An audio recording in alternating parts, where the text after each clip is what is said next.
नमस्कार। ज्वलंत मुद्दों पर आधारित हमारी राय में आप सभी का स्वागत करता हूं। मैं हूं राजीव। तो दोस्तों, संसद के भीतर बसपा सांसद दानिश अली को गालियां देने वाले बीजेपी सांसद रमेश बिधूड़ी को उनकी दिलेरी का इनाम मिल चुका है। चौंकिए मत दोस्तों, मैं इनाम ही कह रहा हूं क्योंकि संसद में गालियां देने वाले रमेश बिधूड़ी को, और वो भी एक मुसलमान को गालियां देने पर बिधूड़ी साहब को सजा तो मिली नहीं, और न ही बिधूड़ी को संसद से बाहर किया गया यानी कि उनका निलंबन हुआ, और न उन्हें पार्टी से बर्खास्त किया गया। लोकसभा अध्यक्ष ने चेतावनी देकर उन्हें छोड़ दिया और बीजेपी ने कारण बताओ नोटिस जारी कर दिया।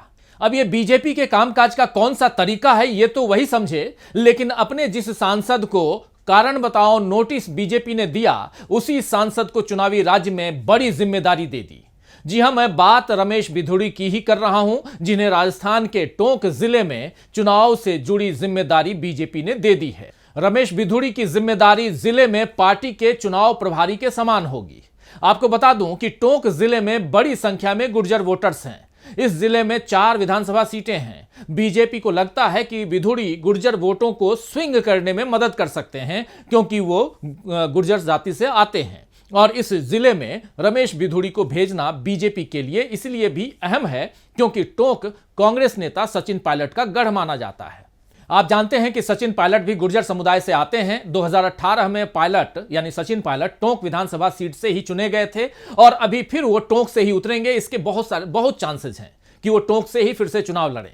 तो बीजेपी ने अपना चुनावी गणित बिठाते हुए रमेश बिधूड़ी को टोंक का प्रभार सौंप दिया, और उनकी गालियों का इतिहास बड़ी आसानी से भुला दिया गया। आइए, जिस बात को बीजेपी ने भुला दिया उसे आपको फिर से याद दिलाता हूं। सुनते हैं बिधूड़ी ने सदन के अंदर, संसद के अंदर क्या कुछ कहा था, सुन लीजिए। क्यों ले रहे हैं मोदी साहब? सिरे नहीं ले रहे हैं, सिरे ले रहे हैं देश के वैज्ञानिक।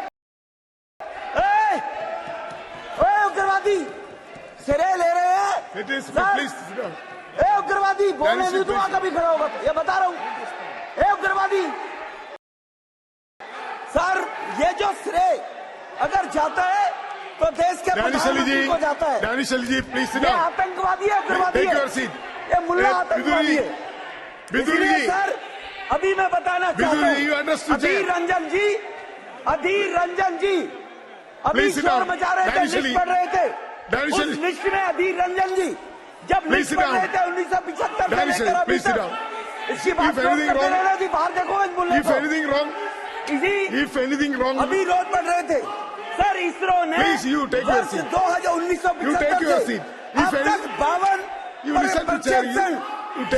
तो बिधूड़ी साहब की कही इन बातों को सुनकर लोकतंत्र पर यकीन रखने वालों के दिल दहल गए कि क्या अब मोदी राज में यही दिन देखना बाकी था जब संसद में सड़क छाप भाषा का इस्तेमाल हो और बीजेपी के सांसद उस पर हंसते रहें।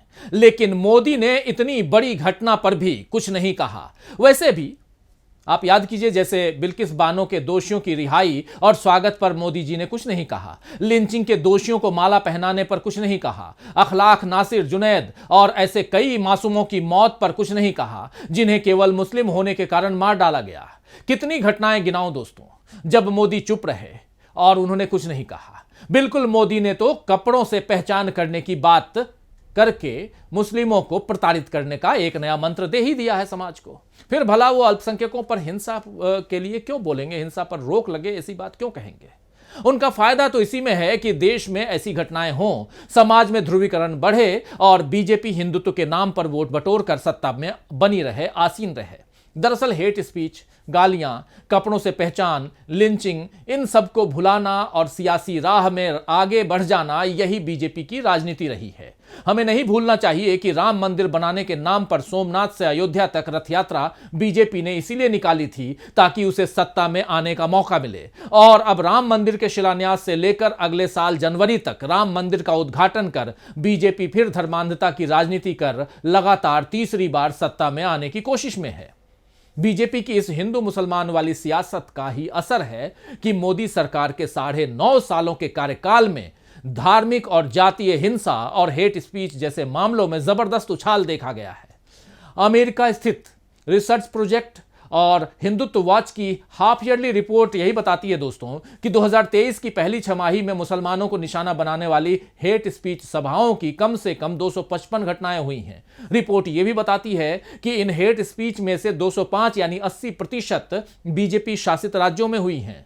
अब आप ही सोचिए दोस्तों कि रमेश बिधूड़ी ने संसद के भीतर जो कुछ कहा है, वैसी ही आग उगलने वाली और अपमानजनक बातें बाहर कितनी बार कही जा रही हैं, कही जा चुकी हैं। अगर बीजेपी इन पर रोक लगाती तो क्या आज हिंदुत्व वॉच की अपनी रिपोर्ट में यह सब लिखना नहीं पड़ता?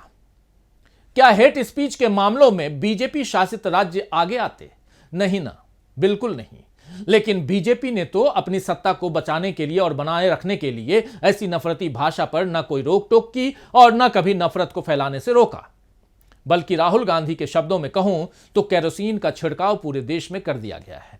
आपको एक केंद्रीय मंत्री के भाषण की कुछ लाइनें सुनाता हूं, पहले इन लाइनों को सुन लीजिए। सब हमारे पूर्वजों की, जिन्होंने, चाहे वो महाराजा सूरजमल होंगे, चाहे वीर दुर्गादास होंगे या महाराणा प्रताप है, हम सबको उनकी सौगंध उठा करके खड़े होना पड़ेगा कि हम इस सनातन पर हमला करने वालों को बर्दाश्त नहीं करेंगे। हम बर्दाश्त नहीं करेंगे, हम उनको उखाड़ करके फेंक दें और चुनौती के साथ में खड़ा होना पड़ेगा।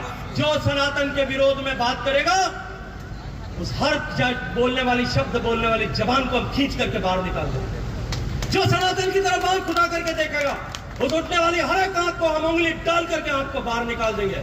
हम चुनौती देते हैं कि सनातन के विरुद्ध बात करने वाला कोई भी व्यक्ति इस देश में जो है अपनी राजनीतिक ताकत और हैसियत बना करके नहीं रख पाएगा। तो यह है केंद्रीय मंत्री और बीजेपी नेता गजेंद्र सिंह शेखावत, जो इस वीडियो में कहते हुए सुने जा सकते हैं कि जो सनातन के विरोध में बात करेगा उस जुबान को खींचकर बाहर निकाल लेंगे। जो सनातन की तरफ आंख उठाएगा उस हर आंख को हम उंगली डालकर निकाल लेंगे।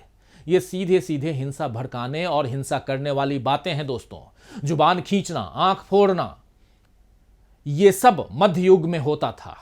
और जब लोकतांत्रिक निर्वाचित सरकारें नहीं होती थीं, जब कायदे कानून पर राजा की मर्जी से सारी चीजें चलती थीं, राजा की मर्जी आई तो अपने तलवे चाटने वालों को दरबार में बिठा दे और राजा की मर्जी आई तो अपनी बुराई करने वालों की जुबान खिंचवा दे। मध्य युग गुजर चुका है और अब मोदी न्यू इंडिया बनाने के दावे कर रहे हैं, लेकिन उनकी सरकार में जैसा हाल देश का बन चुका है, देश देख रहा है, उसे देखकर यही लग रहा है कि न्यू इंडिया के नाम पर देश को फिर से मध्य युग में धकेला जा रहा है, और या कहें तो धकेलने की कोशिश की जा रही है। और पिछले 9.5 साल में इसी साजिश पर काम हो रहा है। राजा की यानी मोदी की चाटुकारिता करने वाले और दिन रात सरकार का भोंपू बनाने वालों या बजाने वालों को बड़े पदों पर इनाम मिलता है।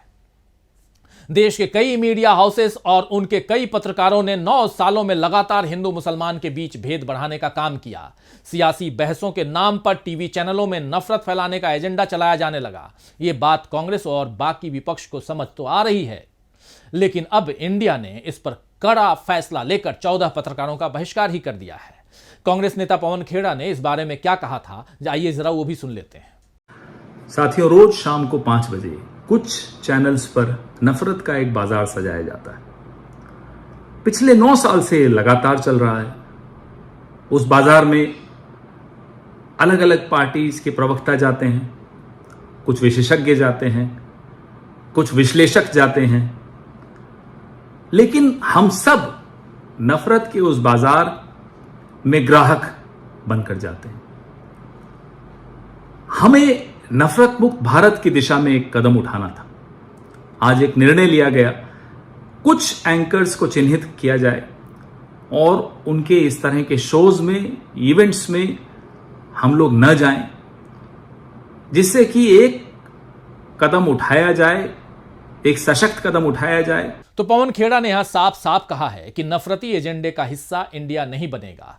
देश में शायद मोदी राज में ही ये बातें भी मुमकिन हुई हैं कि कुछ पत्रकारों को पत्रकार न मानकर नफरत फैलाने वाले सौदागर मान लिया गया और उनका बहिष्कार किया गया। लेकिन बीजेपी को इससे भी शायद कोई फर्क नहीं पड़ता, क्योंकि बीजेपी की शह पर बहुत से मीडिया हाउस काम कर रहे हैं और बीजेपी के एजेंडे को बढ़ा रहे हैं। और अब तो खुद पीएम मोदी अपने यूट्यूब चैनल को प्रमोशन में लग गए हैं।